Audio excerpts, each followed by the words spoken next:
Queridos hermanos, tengan ustedes muy buenos días. Es una mañana bonita para poder aprender la palabra del Señor.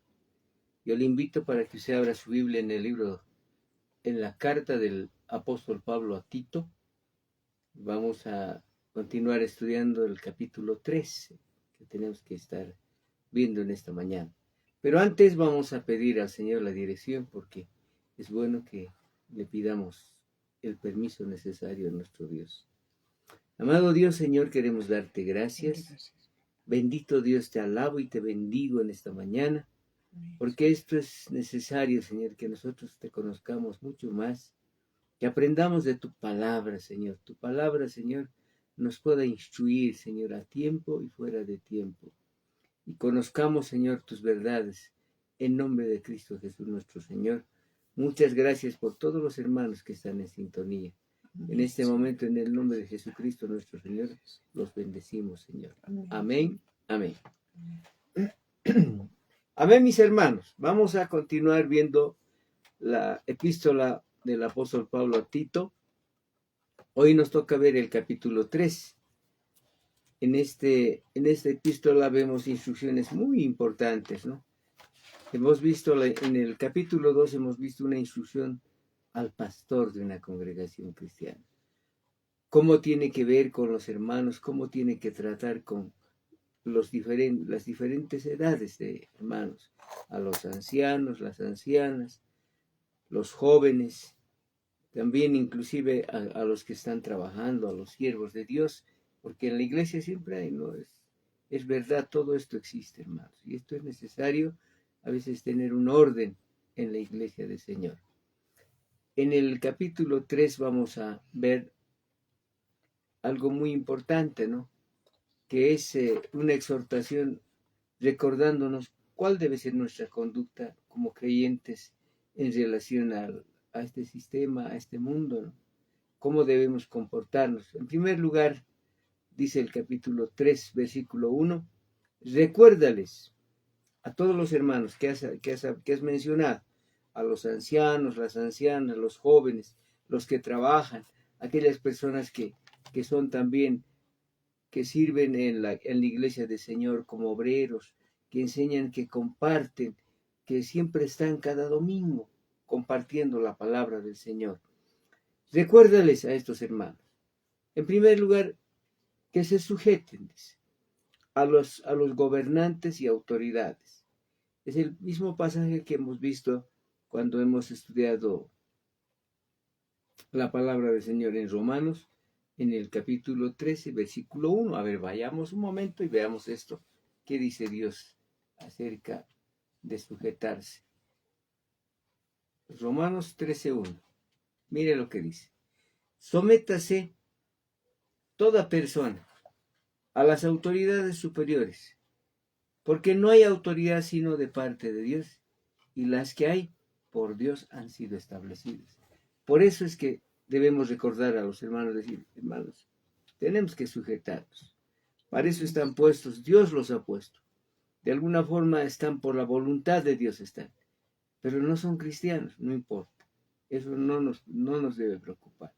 Dios en su misericordia permite que tengamos un presidente del país, que tengamos un gobernador, tengamos un alcalde en nuestra ciudad. También que tengamos otras autoridades como los senadores, los diputados y también los ministros de gobierno. Pero dice, nosotros debemos sujetarnos a estas autoridades. Debemos obedecer las leyes de tránsito. Si uno tiene una movilidad, no puede hacer cualquier cosa con su movilidad. Es necesario estar sujetos. Debemos estar dispuestos a toda buena obra, dice. Que a nadie difamen. En segundo lugar, dice, primero, sujetos a las autoridades y gobernantes. En segundo lugar, no hay que difamar a nadie. Tampoco hay que ser pendenciero. Se había hecho tal cosa. No, esas cosas tenemos que olvidar, tenemos que dejar como hijos de Dios. Sino debemos ser amables, mostrando toda mansedumbre para con todos los hombres. Debemos siempre ser humildes con las personas, tratar de que las personas nos vean realmente como somos, hijos de Dios, hijos que han cambiado, hijos que han visto las cosas de Dios. El verso 3 dice, nosotros también éramos en otro tiempo insensatos, no conocíamos pues las cosas de Dios, éramos rebeldes, extraviados, esclavos de concupiscencias, de los malos deseos y deleites diversos, viviendo en malicia, envidia, aborrecibles, aborreciéndonos unos a otros. Miren qué tremendo, ¿no? Decir todas estas cosas. Éramos así, teníamos estas características, pero Dios nos ha cambiado y el Señor nos ha cambiado nuestros pensamientos, nuestra mente es diferente.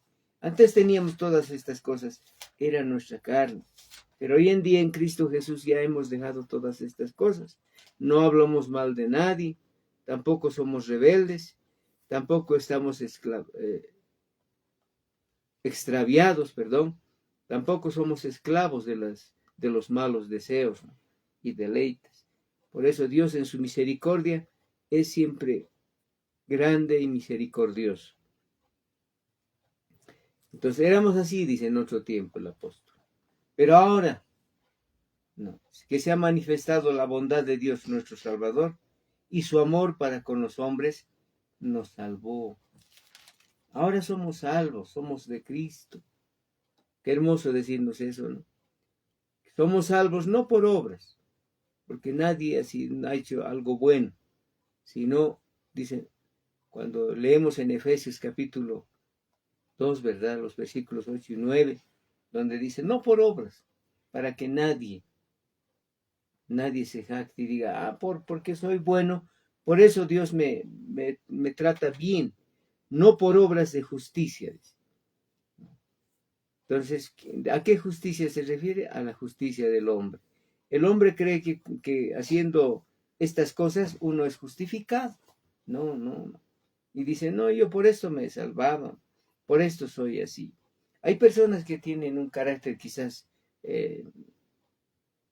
malo, porque cuando se les dice que se les habla del Señor, hasta se molestan, ¿no? Dicen, no, yo no creo en Dios, yo hago mis cosas bien, dice. Esas personas no son agradables delante de Dios, ¿no? No por obras de justicia que nosotros hubiésemos hecho, sino por su misericordia, por el lavamiento. Dios nos ha lavado, nos ha limpiado.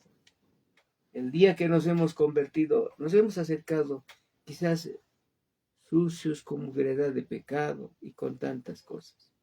El Señor nos ha lavado por su palabra, porque hemos escuchado el Evangelio de Dios y el Evangelio de Dios nos ha hecho diferentes. Amén. Amén. Por la regeneración, dice, que nos ha cambiado. Lo que estaba mal, ahora dice, somos buenas personas. Por la renovación en el Espíritu Santo. El Señor nos ha renovado a nosotros, nos ha cambiado, nos ha hecho diferentes. El cual derramó en nosotros abundantemente por Jesucristo nuestro Salvador. El Espíritu Santo se ha derramado sobre nosotros, nos ha llenado cuando hemos conocido a Dios. Por eso es que nosotros estamos bien delante de Dios y decimos, gracias Señor, gracias porque puedo tener la seguridad de decir, yo sé en quién he creído, Señor, como dice el apóstol Pablo. El verso 7 dice, para que justificados, esta ya es la justicia de Dios, ¿no? Cuando dice el verso 7, para que justificados por su gracia, viniésemos a ser herederos conforme a la esperanza de la vida eterna. ¿Qué esperamos? La vida eterna. El cristiano que cree dice, el que cree en mí tiene vida eterna, dice el Señor. Entonces esa vida eterna tenemos que mantenerla, tenemos que estar siempre delante del Señor. Ahora, ¿cómo vamos a mantener esa vida eterna? Consagrándonos, asistiendo constantemente a la iglesia, compartiendo la palabra, aprendiendo, conociendo, siendo fieles al Señor en todo momento. El verso 8 nos dice, palabra fiel es esta, lo que estamos hablando es una palabra fiel. Y en estas cosas quiero que insistas, Tito, con firmeza, para que los que creen en Dios procuren ocuparse en buenas obras. ¿Ve? Lo que decía, hermanos. Ahora, nosotros que hemos creído en el Señor debemos preocuparnos, ocuparnos en hacer las cosas bien. Estas cosas son buenas y útiles a los hombres. Pero evita, le dice, ¿no? Evita las cuestiones necias, genealógicas, contenciones, discusiones acerca de la ley, porque son vanas y sin provecho. Qué terrible, ¿no? Así que, hermanos, esta es la palabra fiel. Ahora vamos a hablar un poco de la vida eterna que Dios nos tiene preparada. Vamos a ir a Hebreos capítulo 7. En el libro de Hebreos capítulo 7. Miren, qué bonito es cuando la palabra nos instruye y nos dice, mira, esto es lo que yo pienso de ustedes. La vida eterna es así, dice.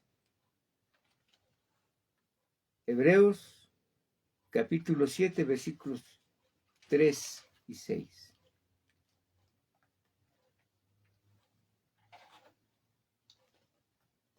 Nosotros esperamos en nuestro Señor y confiamos en que el Señor ha de ser. Pero aquel dice cuya genealogía no es contada de entre ellos. Tomó de Abraham los diezmos y bendijo al que tenía las promesas. La promesa de la vida eterna es de Dios. El Señor nos promete que pronto va a volver. Cuando antes del día de Pentecostés, estaba el Señor con sus discípulos, dice, y el Señor ascendió a los cielos, ¿no? Y cuando estaba ascendiendo se aparecieron dos ángeles ahí y preguntaron, ¿qué están mirando arriba? El Cristo que está subiendo también va a volver a ustedes. Un día vendrá para redimir a los escogidos de Dios. Por eso es importante, queridos hermanos, que hablemos siempre de la vida eterna, ¿no? La vida eterna es algo que nosotros debemos considerarlo. Ahora en Mateo capítulo 7, a ver, vamos a Mateo capítulo 7.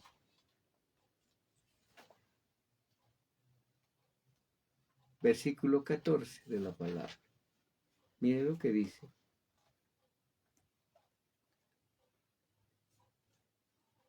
Entrad, dice, por la puerta estrecha. Y eso es lo que hemos hecho, hermanos. Nos hemos acercado al Señor, no por la puerta ancha, ¿no? Porque la puerta ancha es lo que ofrece este sistema, este mundo, ¿no? No te preocupes, puedes divertirte, puedes hacer lo que quieras. No te va a pasar nada, dice el mundo. Porque ancha es la puerta y espacioso es el camino que lleva a la perdición, ¿ve? Y mucho más son los que entran por ella. Sí, hay mucha gente que no quiere acercarse a Dios. Pero estrecha es la puerta y angosto el camino que lleva a la vida eterna. Y pocos son los que la hallan. Ese camino estrecho en el que estamos, hermanos, es para que nosotros salgamos adelante. Para que conozcamos realmente su misericordia y digamos, Señor, yo quiero estar con esa vida eterna. ¿No? Entonces, para eso, hermanos, procuren, dice, los que han aceptado a Cristo y tienen al Señor en su corazón, procuren ocuparse ahora en buenas obras. Ahora, ¿cuáles son las buenas obras? ¿No? Uno puede decir, ¿qué son las buenas obras? En primer lugar, nuestra conducta tiene que ser diferente. En primer lugar, nosotros tenemos que buscar siempre las cosas de Dios y también conducirnos correctamente en esta vida. Si antes hacíamos otras cosas que no agradan a Dios, ya no debemos hacerlas más. Es necesario que usted y yo busquemos siempre las cosas de Dios, ¿no? Ocuparse en buenas obras. Estas cosas son buenas, útiles a los hombres. Estas cosas son, por eso es que decimos, hermanos, no debemos ocuparnos en las tradiciones, en las costumbres, en hacer otras cosas, ¿no? Sino debemos siempre buscar las cosas, las obras en el Señor. Pero evita, dice, las cuestiones necias y genealógicas y contenciones, discusiones acerca de la ley.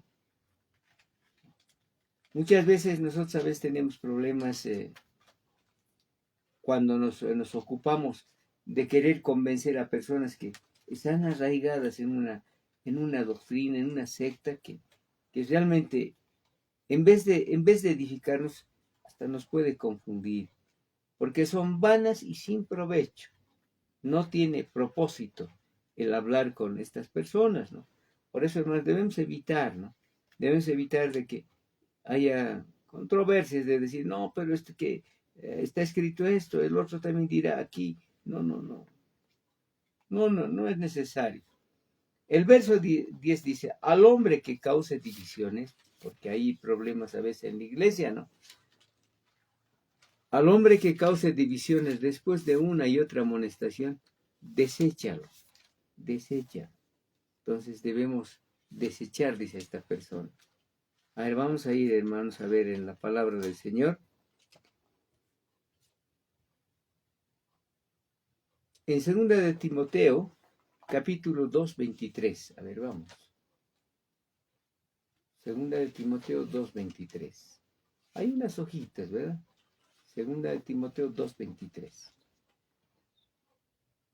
Pero desecha las cuestiones necias e insensatas, sabiendo que engendran contiendas.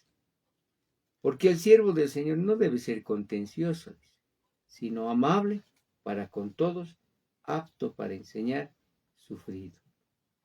Que con mansedumbre corrija a los que se oponen, pero que si quizás Dios les conceda que se arrepientan para conocer la verdad y puedan escapar del lazo del diablo, en que están cautivos a voluntad de él.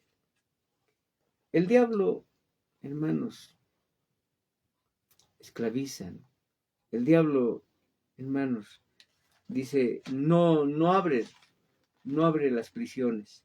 El que está preso, hermanos, es difícil si no tiene a Cristo. Por eso es importante, ¿no? Ahora nos habla del hombre que causa divisiones. Hay personas que causan divisiones, dice. Ten cuidado de ellos. Y si están causando divisiones, repréndeles, amonéstales. Y si persisten en eso, en ello, deséchalos, ya no puedes contar con ellos, porque a veces no se puede contar. Hay personas que a veces solamente han venido a criticar o están criticando en la obra del Señor, y eso no está correcto. A ver, vamos a ir a Mateo capítulo 18. En Mateo 18. Está tomando nota, ¿verdad? Está tomando apuntes. Qué importante es eso, hermanos. Agarrar un cuaderno, un bolígrafo o un lápiz. En el capítulo 18, 17 de la palabra del Señor, gloria a Dios, hermanos, aquí dice lo siguiente. Por tanto, dice, si tu hermano peca contra ti, repréndele, estando tú y él solos. Si te oyere, has ganado a tu hermano. Mas si no te oyere, toma aún contigo uno o dos, para que en boca de 2 o 3 testigos conste toda palabra. Y si no los oyere, a ellos dilo a la iglesia, y si no oyere a la iglesia, tenlo por gentil y publicano. Hermanos, Dios quiere que no ocurra eso, ¿verdad? Dios quiere no permitir que los hermanos tengan una actitud así, porque tendríamos que proceder y hasta sería quizás un poco triste, ¿no? Decirle, mire hermano, no puedes estar aquí más. Aléjate mejor.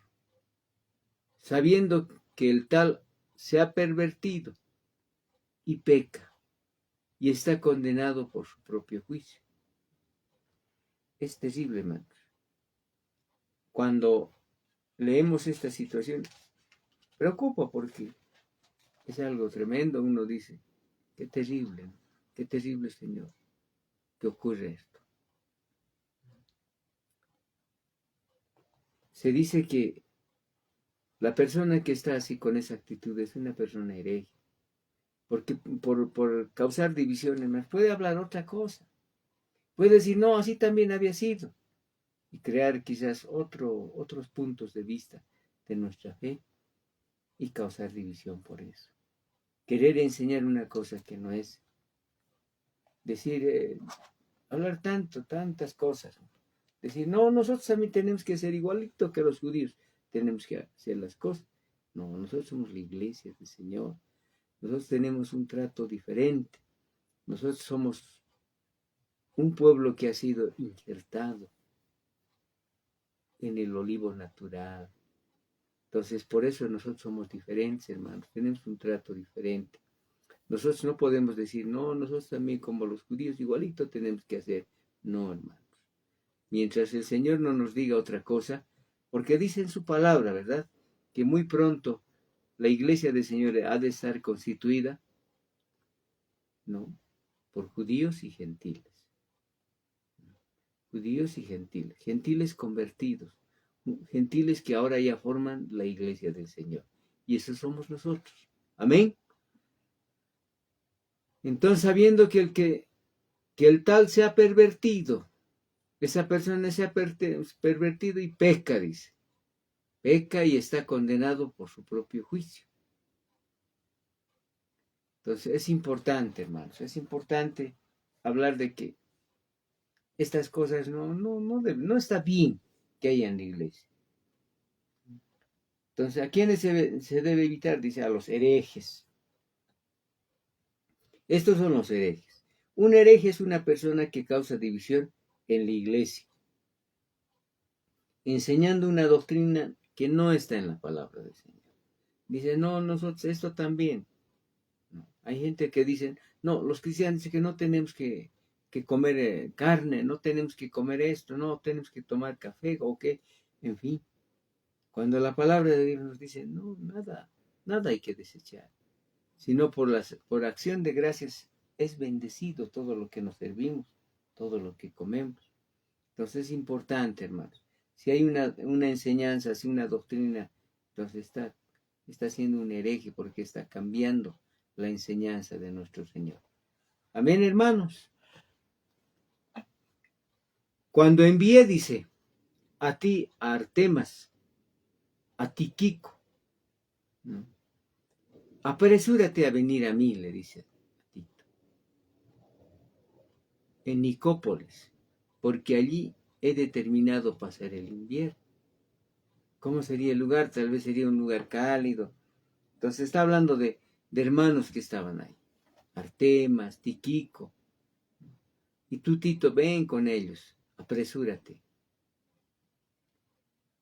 Había un hermano, dice en el verso 13, llamado Zenas. Era intérprete de la ley. Y Apolos, encamínales con solicitud, de modo que nada les falte. Habla de dos hermanos, Zenas y Apolos. No, Apolos sabemos que era un siervo del Señor que predicaba, tenía elocuencia para hablar la palabra del Señor, y Zenas interpretaba lo que eran las escrituras, la palabra del Señor. Porque interpretar las escrituras, hermanos, hay que hacerlo guiado por el Espíritu Santo de Dios. Porque el Espíritu Santo es el maestro. Y el maestro nos enseña cómo debemos compartir, cómo debemos hablar. Y por eso es necesario conocer también la palabra del Señor. Amén. Encamínales con solicitud, de modo que nada les falte. Que nada les falte. ¿Cómo sería la vida de Zenas y de Apolos? Por ahí tenían escasez y había que también cubrir esas necesidades y apoyarles. Yo creo que a veces es necesario, cuando un siervo de Dios, conocemos un siervo de Dios y que podemos ayudar, que podemos bendecir, porque es una bendición a veces compartir con nuestros hermanos. Y el verso 14 dice, los hermanos de la iglesia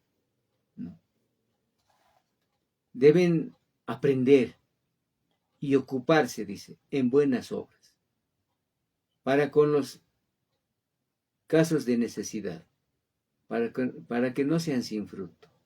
Hermanos, en la iglesia siempre hay necesidad, siempre hay que apoyar al que necesita, al que no tiene, al que quizás no recibe.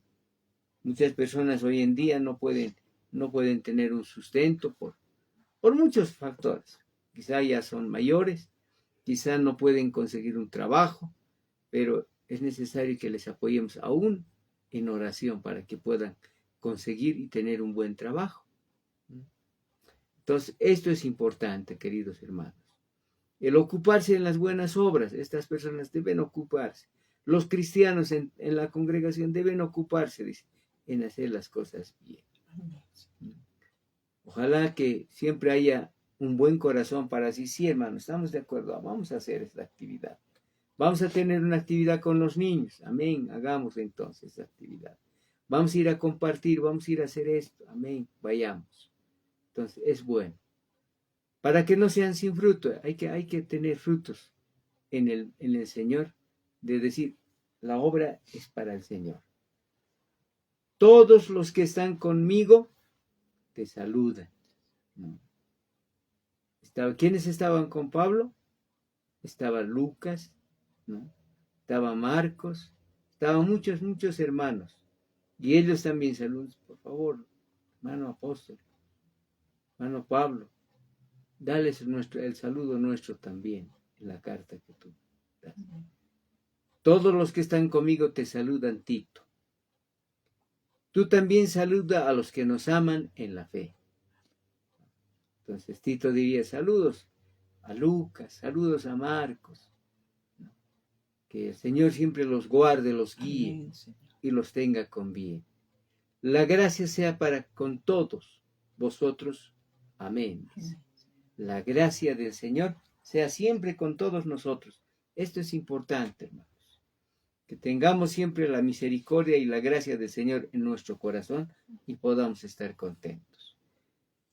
Bien, hermanos, hemos concluido lo que es la epístola del apóstol Pablo a Tito. Una epístola, hermanos, también una epístola pastoral que nos enseña muchas cosas. En primer lugar, nos enseña la doctrina cristiana, pero según el orden de Dios. ¿Cómo es la doctrina? ¿Cómo el cristiano debe comportarse? ¿Qué es lo que debe hacer? ¿Qué es lo que debe enseñar? ¿Y cómo debe relacionarse un siervo de Dios, un pastor, con la iglesia, con los miembros de la iglesia, con las ovejitas, las ovejitas del Señor? Porque la iglesia es de Cristo, no es de los hombres, ¿no? La iglesia es del Señor y por lo tanto nosotros siempre debemos hacer como para el Señor todas las cosas. No insto a todos los pastores, siervos del Señor, esa es la misión que Dios nos ha dado, que prediquemos la palabra, que instruyamos en amor, en honestidad, delante de nuestro Dios. Muy bien, hermanos, vamos a agradecerle al Señor y el día de mañana vamos a continuar viendo las cartas del apóstol Pablo. Nos va a tocar ver la carta de Pablo a Filemón. Las cartas de Timoteo y de Tito son cartas pastorales, instrucción a los pastores. La carta de Filemón es una carta muy personal. Es una recomendación a un hermano que diga, mira, esto es bueno, esto es lo que tienes que hacer. Y ya nos vamos a enterar qué es lo que dice de Filemón. Entonces, eso es lo que vamos a ver en nuestro próximo estudio. Pero mientras tanto, le daremos gracias a Dios y le diremos, Señor, gracias, Padre, por permitirnos concluir esta epístola de Tito.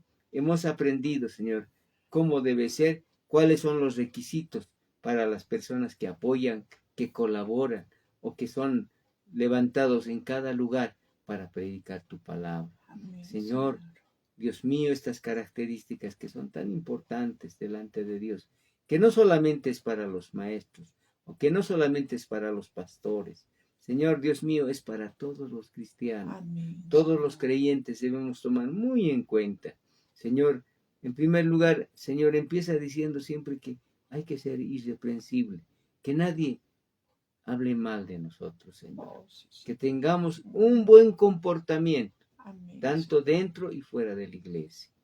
¿No? Y ahí vienen los otros requisitos también que nos menciona, Señor, de que siempre debemos cuidar nuestro hogar, nuestro matrimonio, nuestra familia. En primer lugar dices que debe ser siempre marido de una sola mujer, el que comparte, el que predica, el que enseña, Señor, y también, Dios mío, que debe tener a sus hijos en sujeción. Amén. Y deben ser creyentes, sí, convertidos. Amado Dios, solo te pedimos que tú seas poniendo por obra en nosotros, en nuestro corazón, sí, y vivamos, Señor, con toda seguridad delante de ti, agradecidos por tu palabra, agradecidos por esta bendición que hemos aprendido. En el nombre de nuestro Señor Jesucristo. Amén y amén. Amén, amén, mis hermanos. Que Dios les bendiga. Entonces estaremos el día de mañana estudiando la palabra del Señor. Vamos a seguir con nuestro estudio. Amén. Amén.